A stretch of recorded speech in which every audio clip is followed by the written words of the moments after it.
Hello students, good morning. आज का video lecture start करने से पहले बेटा मैं आप लोगों से कुछ डिस्कस करना चाहूँगी about the subject. And I think कि बहुत सारे बच्चे ऐसे हैं जिनको आईटी जो आपका सब्जेक्ट है इंफॉर्मेशन टेक्नोलॉजी उसकी बेसिक नॉलेज नहीं है। मीन्स ये सब्जेक्ट क्या है क्या नहीं, मीन्स ये मैंने स्टार्टिंग के जो वीडियो लेक्चर्स थे उनमें शेयर किया था। तो होप आप सबने वो वीडियो लेक्चर्स देखे होंगे, अच्छे से उनको समझा होगा। बट कुछ बच्चे ऐसे जिन्होंने वो चीज़ स्किप कर दी। तो ये है आपका आईटी के सब्जेक्ट जो है आपका आईटी का सब्जेक्ट आपका एडिशनल क्या है, आपके 5 सब्जेक्ट होते हैं। अब आपके मेन जो होंगे वो 6 सब्जेक्ट होंगे बोर्ड में। जब भी आपका बोर्ड का एग्जाम होगा तो उसमें आपके 6 सब्जेक्ट होंगे, हिंदी, इंग्लिश, मैथ, साइंस के साथ आपका आईटी सब्जेक्ट भी आता है।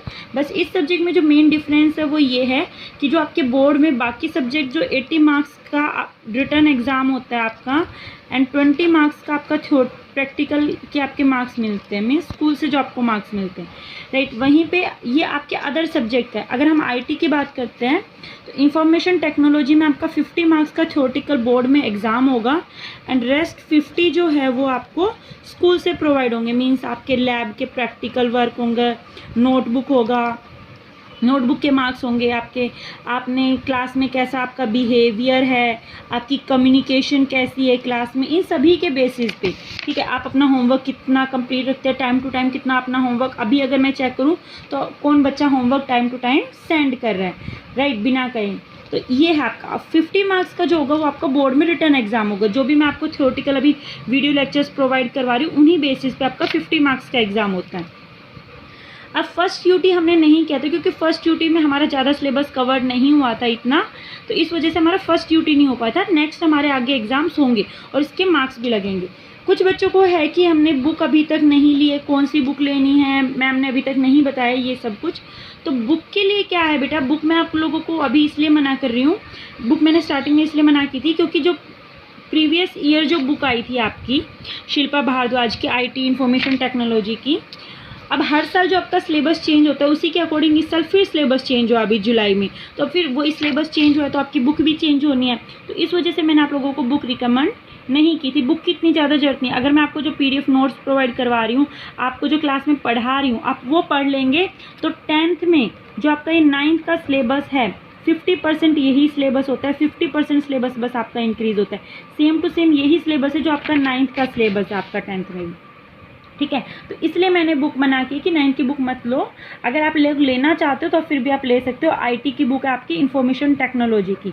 इस इंफॉर्मेशन को स्किप मत करना कि बस मैम ये तो काम की नहीं है, पढ़ाई की नहीं है, लेकिन ये इन्फॉर्मेशन क्योंकि बार बार इसी चीज़ के ऊपर आपके क्वेश्चंस आते हैं और यहीं पर आके आप अटक जाओगे कि ये तो एडिशनल सब्जेक्ट है या सब्जेक्ट के पेपर एग्जाम नहीं हो रहा। ऐसा कुछ नहीं है, बोर्ड में आपका एग्जाम होगा और अगर आप इस सब्जेक्ट को अच्छे से पढ़ते हैं तो ये सब्जेक्ट आपके परसेंटेज को इंक्रीज कराते हैं, राइट। 50 मार्क्स बहुत ईजिली आपको मिल रहे हैं। 50 मार्क्स आपको लेने हैं जिसमें आपके कुछ ही वर्क ऐसा है जो कंप्यूटर पे प्रैक्टिकल है, बाकी तो आपका डे टू डे लाइफ का, जैसे अभी हम कम्युनिकेशन चैप्टर पढ़ रहे हैं, राइट। तो ये आपका सब्जेक्ट से रिलेटेड कुछ था जो बहुत सारे बच्चों को डाउट थे इस चीज़ पे।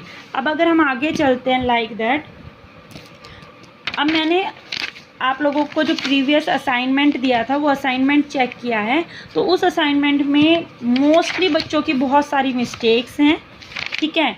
अब हर बच्चे को एक एक बच्चे को मैं वहाँ पे नहीं बताऊँगी, बहुत सारे बच्चों को मैंने बताने की साथ साथ कोशिश की कि आपकी यहाँ पे मिस्टेक है, लेकिन फिर भी बहुत सारे बच्चों की है। कुछ बच्चों ने बहुत अच्छा भी किया है तो उनको मैंने वहाँ पे रिमार्क भी दिया है, good, well done, keep it up, इस तरीके से। कुछ बच्चों ने गलत भी लिख रखा है, ठीक है। तो ये चीज़ें आपके नोटबुक में सही हो जानी चाहिए बच्चे। अभी नहीं तो कुछ टाइम बाद तो स्कूल आपके ओपन होने हैं, तो दोबारा मैं नोटबुक चेक करूँगी और अगर ये करेक्शन नहीं मिली आपकी नोटबुक में तो that is not good for you, तो वहाँ पर आपकी इंटरनल मार्क्स डिडक्ट हो जाएंगे, राइट।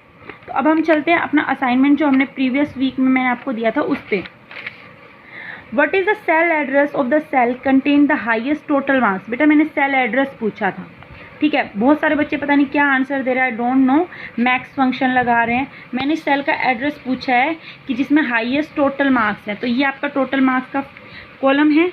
इसमें हाईएस्ट कौन सा है 132, तो यानी कि ये कौन सा कॉलम है F, और रो कौन सी है आपकी 6, तो आंसर इज F6। तो इसका आंसर हो जाएगा आपका F6। तो आपको बस क्वेश्चन लिखना है, क्वेश्चन के बाद आपको आंसर, और answer is F6, that's it. उसके बाद है which function is use to calculate total marks in F5। F5 पे यहाँ पर मतलब F5 पे यहाँ पे जो कौन सा फंक्शन यूज़ किया है, ठीक है। तो यहाँ F5 पे हमने फंक्शन कौन सा यूज़ होता है टोटल करने के लिए, सम। तो सम का फंक्शन यूज़ किया होगा। तो कैसे यूज़ होता है वो आपको लिखना है कि that is equals to sum bracket start. अब यहाँ पे आपने 87 पे दिया है, तो यहाँ पे आपने कहाँ से लिया है, सी कॉलम से। UT1 UT2 UT3 के मार्क्स ऐड किया है ना आपने, तो C5 D5 और E5। तो आप यहाँ पे लिख सकते हैं C5 to E5 और ब्रैकेट क्लोज, एंटर प्रेस करेंगे, आपका आंसर आपको मिल जाएगा। अगला क्वेश्चन है, right the steps you merge cell A1 to G3। A1 से G3, यहाँ A1 से G3 तक आपको मर्ज करना है। तो आप क्या करेंगे, माउस के आप स्टेप लिखेंगे, select the cell from A1 to G3, then go in home tab, वहाँ पे आपको मर्ज का ऑप्शन मिलेगा और आप वहाँ से इसको मर्ज कर देंगे, राइट। सेकंड क्वेश्चन से पहले मैं आपको थर्ड क्वेश्चन का आंसर देती हूँ। मैंने लैपटॉप ऑन किया हुआ है। ये क्वेश्चन था, apply change case all the 5 option on the text Shri Krishna public school and right. Shri Krishna public school के ऊपर आपको चेंज केस के 5 ऑप्शंस अप्लाई करने हैं और फिर कैसा टेक्स्ट लिखा हुआ आएगा वो लिखना है, ठीक है। बहुत सारे बच्चों ने टेक्स्ट लिख दिया बट ये नहीं बताया कि कौन सा चेंज केस अप्लाई किया है। तो अब हम यहाँ देखते हैं, दैट इज हेयर। देखिए आपको आंसर में भी इसी तरीके से लिखना था। मैंने यहाँ पर लिखा है श्री कृष्णा पब्लिक स्कूल, ठीक है। अब मैं अपर केस सेम है सब में, अभी मैंने किसी पे कुछ भी अप्लाई नहीं किया। तो the very first is upper case Shri Krishna public school. तो अब मैं इसको सेलेक्ट करती हूँ माउस की हेल्प से, आप चाहें तो वैसे भी कर सकते हैं, ठीक है। मैं शिफ्ट और एरो की हेल्प से कर रही हूँ। मैंने सेलेक्ट किया। अब मैं यहाँ पे होम टैब में अपर केस और लोअर केस पे जा रही हूँ। हेयर ये आपका चेंज केस का ऑप्शन है। यहाँ सबसे पहले तो मैंने यहाँ हेडिंग डाली हुई है अपर केस, तो मैं इधर से अपर केस यूज़ करूँगी। मैं गई हूँ, मैंने अपर केस पे क्लिक किया, तो ये सारे अपर केस में लिखे हुए आ गए। तो आपको भी इसी तरीके से लिखना है अपर केस। उसके बाद आप इधर लोअर केस वाले में आप ये सेलेक्ट करेंगे,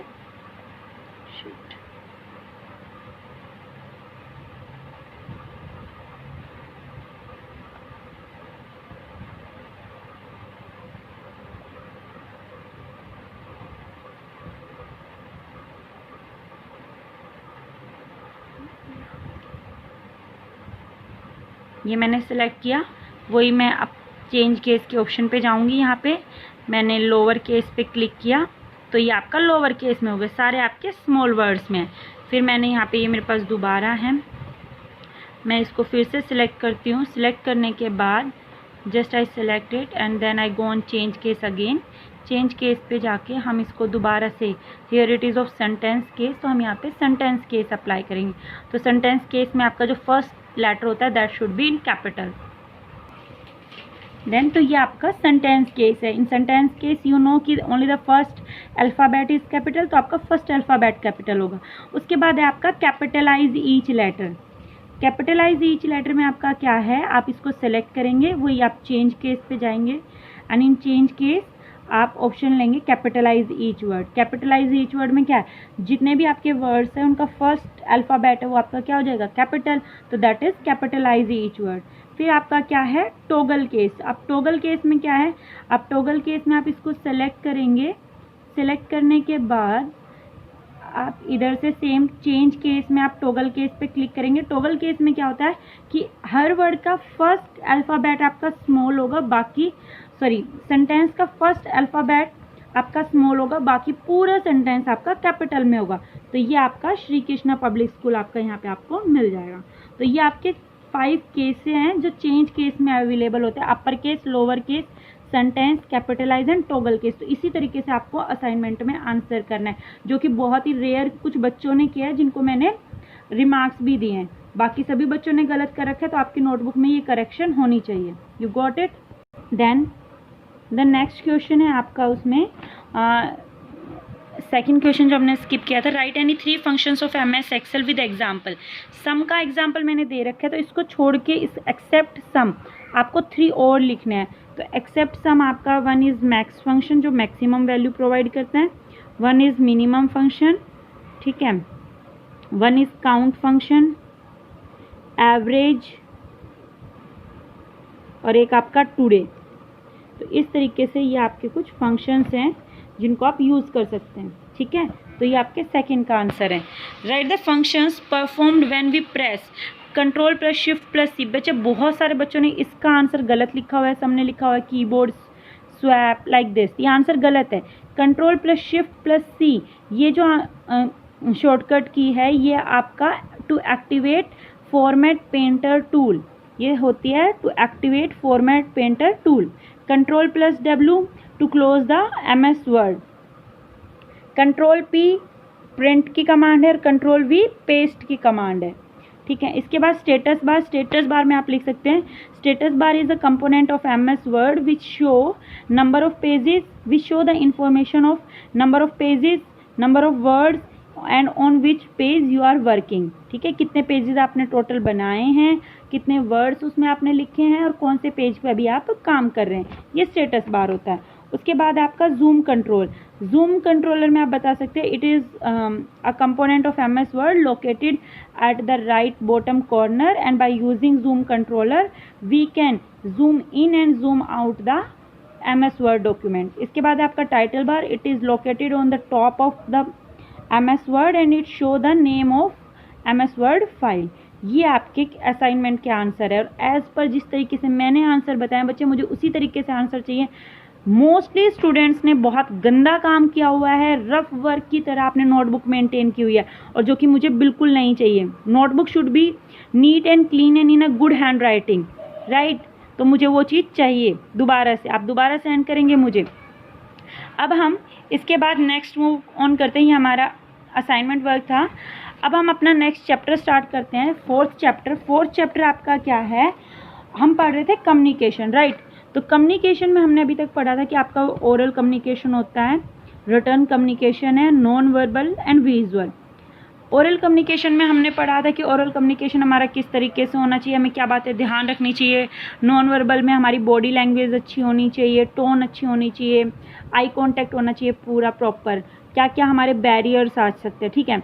अब हमारा जो नॉन वर्बल रिटर्न कम्युनिकेशन था हमने अभी पढ़ा था लास्ट में। तो रिटर्न कम्युनिकेशन को अगर हम देखते हैं बच्चे, तो रिटर्न कम्युनिकेशन में देखिए, रिटर्न कम्युनिकेशन तो जब भी आप कुछ लिखते हैं, ठीक है, तो either it was in Hindi और इंग्लिश, वहाँ पे आपकी मेन क्या होती है, आपकी ग्रामर होती है। रिटर्न कम्युनिकेशन में क्या देखा जाएगा, आपका ग्रामर। तो ग्रामर आपकी सबसे मेन होती है। तो रिटर्न कम्युनिकेशन में आपकी जो ग्रामर है that was most important in return communication, right.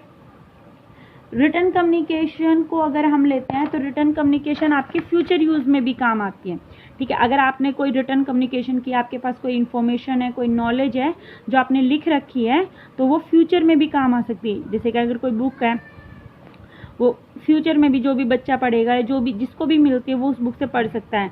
हमारी हिस्ट्री है बुक में ही लिखी हुई है, हमारा कॉन्स्टिट्यूशन है वो भी बुक्स में भी, वो रिटर्न में है, तो वो क्या फ्यूचर जनरेशन के भी काम आता है। तो रिटर्न कम्युनिकेशन क्या होता है, फ्यूचर जनरेशन के भी हमारे काम आता है। लेकिन अगर रिटर्न कम्युनिकेशन करनी है तो रिटर्न कम्युनिकेशन में ग्रामर का करेक्ट यूज़, ठीक है, यानी कि आपके इज़-एम-आर सारी चीज़ें, पंक्चुएशन और स्पेलिंग, ये चीज़ें बहुत ही इंपॉर्टेंट है, जिससे हमारी जो रिटर्न कम्युनिकेशन है वो क्या होती है, इफ़ेक्टिव होती है, ठीक है। ग्रामर, आपकी ग्रामर, आपकी पंक्चुएशन और आपकी स्पेलिंग। और जो कि स्पेलिंग में बहुत सारे बच्चे मार खाते हैं, काफ़ी बार हम पंक्चुएशन साइन भी लगाते ही नहीं है, फुल स्टॉप कहाँ आना है कहाँ नहीं आना हमें कुछ नहीं पता होता, हम बस लिख के जाते हैं। अगर आप लोगों को एग्जाम्पल देखना, आप अपना असाइनमेंट वर्क उठाइए और उसमें देखिए आपने कितनी पंक्चुएशंस यूज़ किए हैं। आई डोंट थिंक सो कि बच्चों ने पंक्चुएशन यूज़ किया, फुल स्टॉप कहाँ आना है, कैपिटल वर्ड कहाँ आना है, बहुत ही कम बच्चे यूज़ कर रहे हैं, ठीक है। और आपकी ग्रामर, तो ये रिटर्न कम्युनिकेशन की इफ़ेक्टिव बनाने के लिए ये चीज़ें काम आती हैं, ठीक है। तो अब हम देखते हैं, जब हम रिटर्न कम्युनिकेशन पढ़ेंगे, अब इसमें जो टॉपिक्स आने, रिटर्न कम्युनिकेशन में ग्रामर आएगी, पंक्चुएशंस आएंगे और स्पेलिंग आएगी, दैट इज़ ये टॉपिक कौन सा आपका इंग्लिश का टॉपिक है, ठीक है। तो हम इस चीज़ को जो डिवाइड कर रहे हैं रिटर्न कम्युनिकेशन में, वो हम 3 पार्ट्स में डिवाइड कर रहे हैं। अगर मैं आपकी बुक से लेके चलती हूँ तो मैं अभी आपको बुक से ही पढ़ाऊँगी, नोट्स से नहीं, हम बुक से पढ़ेंगे कि हमारी जो रिटर्न कम्युनिकेशन है,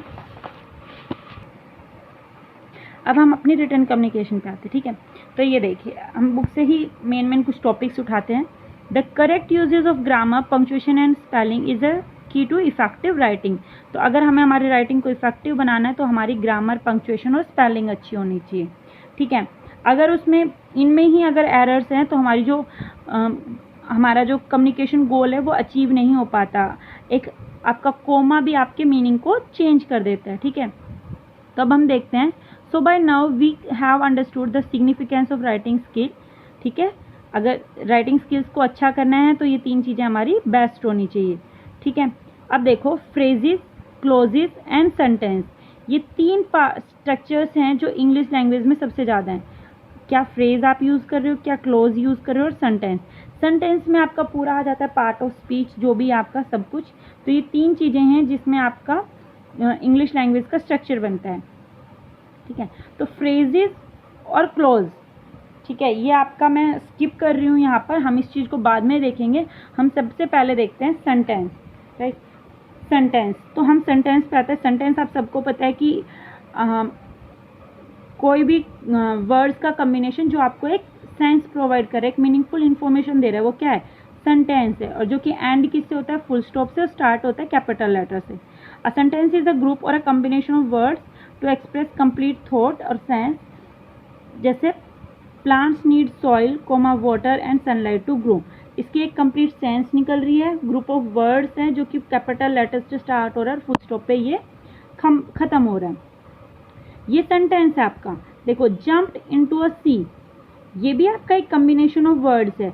यहाँ से भी आपको सेंस मिल रही है कि समुद्र के अंदर जंप लगानी है, ये जंप लगाई, ठीक है। बट कंप्लीट सेंस नहीं मिल रही, कौन लगाएगा, कब लगा रहा है, क्यों लगा रहा है। कॉम्बिनेशन तो है लेकिन पूरी सेंस नहीं दे रहा, तो that is known as clause, ठीक है। अब इसके बाद चलते हैं हम। When a sentence must have all the words in proper sentence to give proper complete meaning. A sentence always begin with capital letter, full stop से end होता है, क्वेश्चन मार्क से हो गया, exclamatory, depend on the type of sentence. वो तो आपके 4 type के सेंटेंस है, उनके ऊपर आपका ये डिपेंड हो जाएगा। तो ये पूरा इंग्लिश का टॉपिक है कि किस तरीके से आपका एक सेंटेंस फर्दर डिवाइड होता है। तो अब हम सेंटेंस में यही है, ये सब आपको अपनी नोटबुक में करना है, एक शॉर्ट तरीके से करना है। ये आपका एग्ज़ाम में भी आएगा, एग्ज़ाम पॉइंट ऑफ व्यू से भी इम्पोर्टेंट है। ये इंग्लिश का टॉपिक है, आई नो, बट आपको करना है। अब सेंटेंसेस 2 टाइप से आपके, on the basis of function और on the basis of structure. Structure पे अगर हम बात करते हैं तो आपका सिंपल सेंटेंस होता है, कंपाउंड है, कॉम्प्लेक्स है, और कॉम्प्लेक्स कंपाउंड सेंटेंस है। सिंपल है, आपको पता है। और इधर ये है आपका डिक्लेरेटिव यानी कि simple sentence, interrogative question mark, imperative order देने के लिए, और एक्सक्लेमेटरी साइन ऑफ एक्सक्लेमेशन के साथ यूज़ होता है। ये आपके टाइप्स ऑफ सेंटेंसेस है जो कि 2 पार्ट्स में डिवाइड है, ठीक है, on the basis of function and on the basis of structure. तो हम पहले इसी चीज़ को कंटिन्यू करते हैं, देखिए आगे।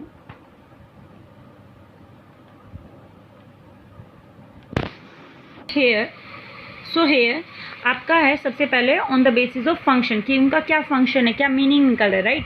तो the very first is declarative. Declarative sentence क्या होते हैं, जो सिंपल कोई आपको इन्फॉर्मेशन दे रहे, कोई आइडिया दे रहे, बिल्कुल सिंपल सेंटेंस होते हैं, कैपिटल लेटर से स्टार्ट होंगे, फुल स्टॉप पे आपके एंड हो जाएंगे, राइट। तो इसमें कोई भी आप एक एग्जाम्पल उठा के लिख सकते थे, that is declarative sentence. Interrogative sentence होते हैं कि जो इंटेरोगेशन के लिए यूज होते हैं, यानी कि to ask some question.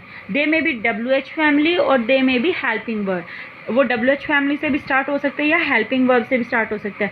WH से होंगे तो that is why did you take my book, question mark, ठीक है। तो ये आपका WH फैमिली वर्ड से स्टार्ट हुआ इंटेरोगेटिव सेंटेंस है। या फिर हेल्पिंग वर्ब से स्टार्ट होंगे तो is the television is useful invention, question mark. तो आपके interrogative sentence question type sentence होंगे, जो कि क्या तो आपके WH फैमिली वर्ड से स्टार्ट होंगे या फिर आपके हेल्पिंग वर्ड से स्टार्ट होते हैं, right.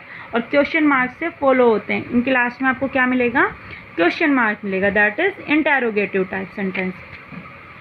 Then after imperative sentence.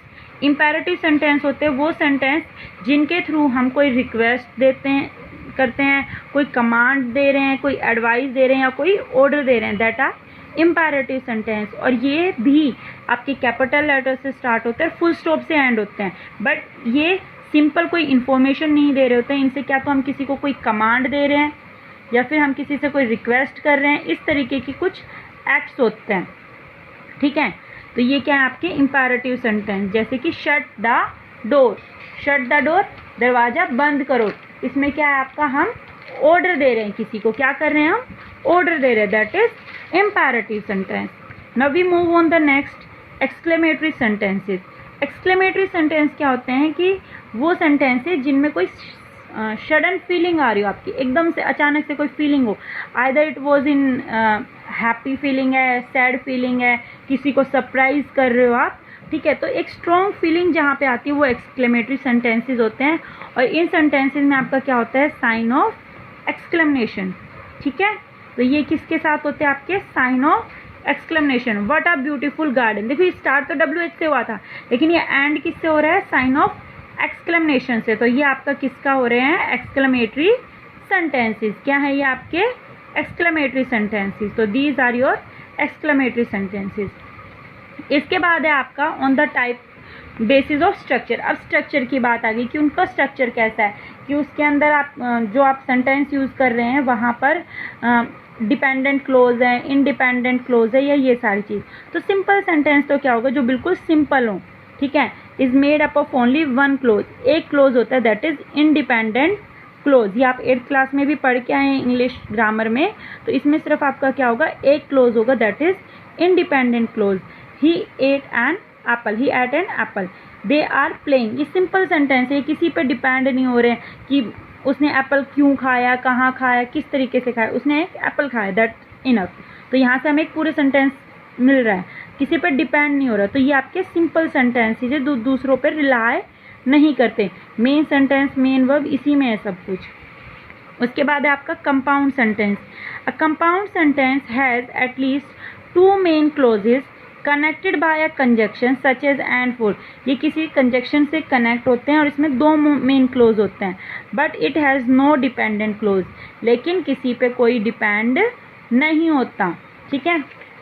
Example देखते हैं, I called him but he did not reply. But आपका क्या है, इसमें एक कंजक्शन है, बट से ये जुड़ रहे हैं और 2 हैं इसमें। आई कॉल हिम, मैंने उसे बुलाया, but he did not reply, लेकिन उसने जवाब नहीं दिया। तो आई कॉल हिम, मैंने उसे बुलाया, या ही डिड नॉट रिप्लाई पे डिपेंड नहीं कर रहा है, मैंने उसे बुलाया, बस सिंपल है। ही डिड नॉट रिप्लाई, उसने जवाब नहीं दिया, तो ये आई कॉल हिम पे भी डिपेंड नहीं कर रहा। तो इसमें कोई भी एक दूसरे पे डिपेंडेंट नहीं होता। एवरीवन वॉज बिजी, सब बिजी हैं। So I went to the theatre alone, मैं थिएटर अकेला चला गया। तो यहाँ पे ना ये इस पे डिपेंड कर रहा है, ना ये इस पे डिपेंड कर रहा है, तो दोनों अलग अलग हैं। तो यहाँ पर क्या है, ये कंपाउंड सेंटेंस है। उसके बाद हम चलते हैं कॉम्प्लेक्स सेंटेंसेस में। कॉम्प्लेक्स सेंटेंस क्या होते हैं, a complex sentence has 1 main close. अब इसमें तो एक दूसरे पे कोई डिपेंड नहीं थे, अब इसमें क्या है, इसमें एक मेन क्लोज होगा और दूसरा सबऑर्डिनेट क्लोज होगा, यानी कि dependent clause connected by a conjunction, although, because, since, unless और व्हेन। ये किस कंजक्शन से कनेक्ट होंगे, इन कंजक्शन से। और रिलेटिव प्रोनाउन हु, व्हाट और विच। आई सा अ गर्ल, मैंने एक लड़की देखी, हु वॉज हंग्री। जो ये वॉज हंग्री है बेटा, ये डिपेंड किस पे कर रहा है, आई सो अ गर्ल पे। तो यहाँ पे वॉज हंग्री जो ये सेकंड वाला सेंटेंस है, ये फर्स्ट सेंटेंस पे क्या आपका डिपेंड है। तो यहाँ पर ये कॉम्प्लेक्स सेंटेंस हो गया। आपका फर्स्ट सेंटेंस तो ठीक है, लेकिन सेकंड सेंटेंस तभी कंप्लीट होगा जब आपका पहले वाला सेंटेंस मिलेगा। Although it was very long, the show was still enjoyable, ठीक है। It was very long, the show was still enjoyable. तो यहाँ पे आपका एक डिपेंडेंट क्लोज और दूसरा इंडिपेंडेंट क्लोज है। शी रिटर्न द फोन, उसने फ़ोन वापस दिया। After she notice that it was damage, उसने फ़ोन वापस दिया जब उसने नोटिस किया कि ये डैमेज है। तो इसमें आपका एक डिपेंडेंट और दूसरा अनडिपेंडेंट क्लोज है, यानी कि ये आपके क्या है, कॉम्प्लेक्स सेंटेंस है, जो कि आपके ऑल्दो, बिकॉज, सिंस और अनलेस के साथ जुड़ते हैं। उसके बाद है आपका complex compound sentence. A complex compound sentence is made up of at least 2 dependent clause and 1 और मोर डिपेंडेंट क्लोज। इसमें क्या है कि क्या तो आपके 2 इंडिपेंडेंट क्लोज होंगे और साथ में आपका एक डिपेंडेंट क्लोज भी होगा। मतलब ये सेंटेंस थोड़े और बड़े होंगे, जो कि आपके ज़्यादा कॉम्प्लेक्स हो जाएंगे। I forget my sister's birthday, so I sent her card when I finally remembered. देखिए यहाँ पे दो इंडिपेंडेंट क्लोज कौन कौन से हैं? I forget my sister's birthday, ठीक है, ये आपका इंडिपेंडेंट है, सिंपल सेंटेंस है, मैं अपनी सिस्टर का बर्थडे भूल गई. सो I sent her a card, ये भी आप, मैं अगर कहती हूँ I sent her a card, मैंने उसे कार्ड भेजा, ये भी इंडिपेंडेंट है. लेकिन ये व्हेन आई फाइनली रिमेंबर्ड, जब मुझे लास्ट में याद आया, तो ये जो सेंटेंस है ये आपका डिपेंडेंट है. ये सो I sent her a card, ये इस पर डिपेंड कर रहा है कि मैंने उसे, जब मुझे याद आया तो मैंने उसको कार्ड भेजा. तो ये जो सेंटेंस है आपका व्हेन आई फाइनली रिमेंबर्ड, ये आपका क्या है? Dependent clause. क्या है आपका ये? Dependent close.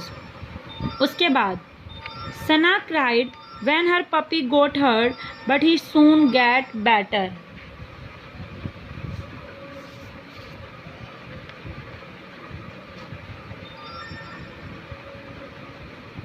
सना क्राइड, सना रोई, when her puppy get hurt but he soon got better. Sana cried. तो इसमें आपके ये दो जो हैं ये आपके इंडिपेंडेंट क्लोज हैं, one is your dependent clause. ये सारे आपको अपनी नोटबुक में भी करने हैं, लेकिन एक शॉर्ट तरीके से, मीन्स आपको बेसिक लिखना है कि हाँ ये आपके सब्जेक्ट में है. Simple sentences are very effective to grab. Simple sentence तो ईजी हमें समझ आ जाते हैं. They are more useful for concluding an argument. Be question too many simple sentence make writing elementary. अगर बार बार आप सिंपल सेंटेंस लिखेंगे तो वहाँ पे आपकी राइटिंग स्किल्स थोड़ी सी बोरिंग हो जाती है, ठीक है. While using simple sentence add transitional phrases to connect them to the surrounding sentences, right. तो ये आज का आपका टॉपिक है जो कि यहीं पे ख़त्म होता है. ये चैप्टर अभी पूरा नहीं हुआ, इस चैप्टर को हम आगे कंटिन्यू करेंगे. ओके स्टूडेंट्स, जिस बच्चे को कोई भी डाउट है वो ईमेल के थ्रू पूछ सकता है. Thank you.